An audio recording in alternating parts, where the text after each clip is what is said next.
So there is no wrong time to decide that what you're doing is not actually working. When you're collecting these video games and you just keep adding more and more into your collection and you feel like you've lost purpose, whether it's something that you're still interested in or you're not interested in, a lot of people are always afraid of what to do next. But it's okay to sell your video games. You don't have to have this crazy video game collection, and the time to purge your games can happen at any time. People always say to me, you're just collecting nonsense. You just keep on growing and growing your video game collection without any purpose. And I decided to change some things up. So when are you able to purge your collection? You can essentially do it at any time. You could go through and figure out which items you love collecting. Do you like collecting for one particular system? Do you like collecting the promotional items, the displays? Do you like collector's editions? Do you like more toy-related items in your collection? Do you not have the space for those items? So what do? Do you go through and get rid of some of the greatest hits or some of the duplicate copies that you have in your collection? Well, what if people call you a reseller? What if they think that you sold out and you no longer interested in buying a lot of these games? Are you able to just sell your video game collection in peace? Now, I always have people tell me all the time that I'm collecting nonsense. I need to go for more, not filler. I need to go for all killer when it comes to video games. And what I'm doing works for me. It doesn't necessarily work for everyone else. People run out of space. I am running out of space in my game collection. And I have kind of honed in onto certain items that I want to collect now. So some people, they go into it and they want to collect certain franchises or certain gaming systems. Some that, they're more passionate about or nostalgic for. Some that really mean something to them in their childhood. Something that they grew up playing and they want to relive those moments. Or they just have great and fond memories with that. Some people just decide that they want to continue collecting and exploring everything else. And that's not necessarily wrong. If you want to collect cheap sports titles or crappy games is what people decide, go ahead. Because if you're having fun with those games, there's no one out there that can tell you any different. Just because you spend, a couple dollars at the thrift store and you get a whole bunch of games, who's to really fault that? If you want to turn around and sell your video game collection and just get rid of stuff because you want more space, you want to have a more curated collection, you can do that. People are allowed to change their mind. It is wild that people think that you have to just collect and continue to collect and that you can't get rid of your stuff. If I wanted to, I could get rid of everything in my collection. I could go through, get rid of some of the greatest hits or the duplicate items that I have or similar, slightly variants, and just let some of it go. If I wanted to focus in on one video game, collection, one special, GameCube or Super Nintendo or worldwide Nintendo 64, like what I'm doing, or even Nintendo Entertainment System, I could get rid of all the other stuff if I chose to. People are allowed to do what they want with their money, with their video games, with this useless nonsense of, plastic or cardboard or paper. People can do that. People are allowed to change their minds.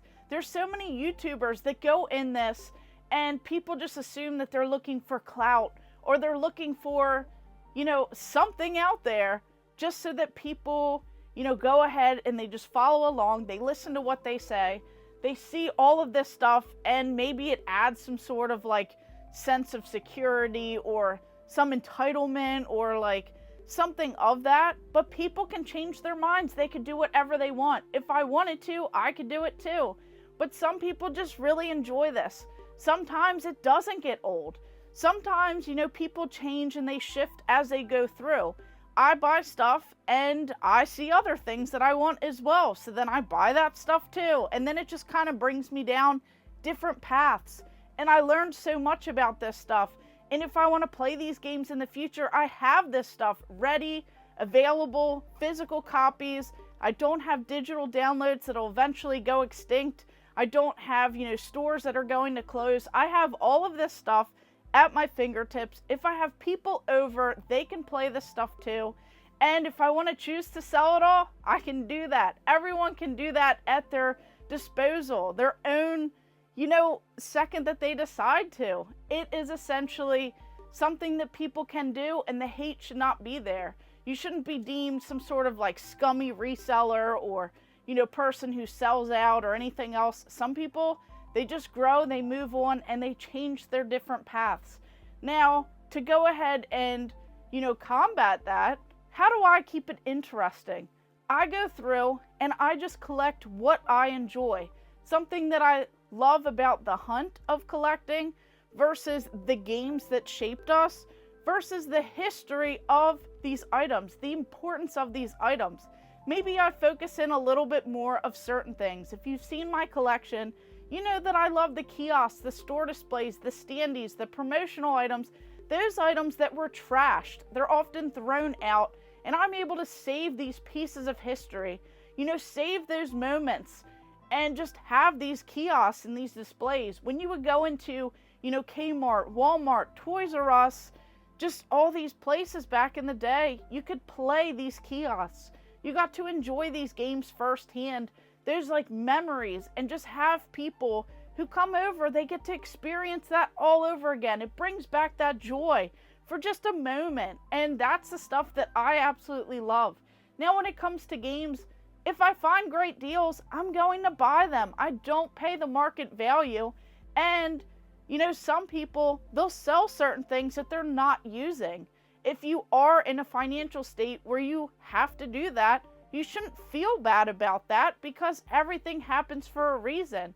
You're using that for the betterment of something else, and that shouldn't be anyone's fault. And if you want to keep these cheap, crappy titles, but you enjoy them, what is the point?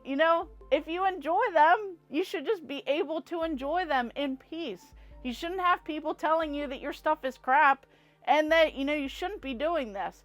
You just have to think back. Can you afford it? Can you keep collecting all of this due to space and different constraints like that?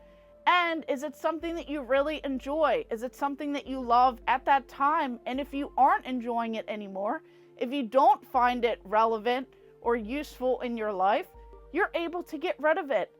You're not forced to sell anything, but if you want to, the option is there.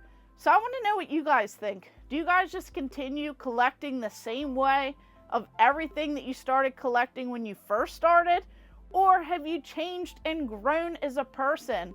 Do you feel like you can't let anything go because you'd be deemed a reseller in like a negative light? Or do you feel that you can let these items go if you chose to? And do you feel like, you could do anything when it comes to your video game collection, your money, your items, your time that you put into it, and you shouldn't listen to what other people say? I just want to know what your thoughts are on this topic. And of course, thank you guys for watching. Make sure you like and subscribe. Go ahead and check out all of my other videos and stay tuned for more.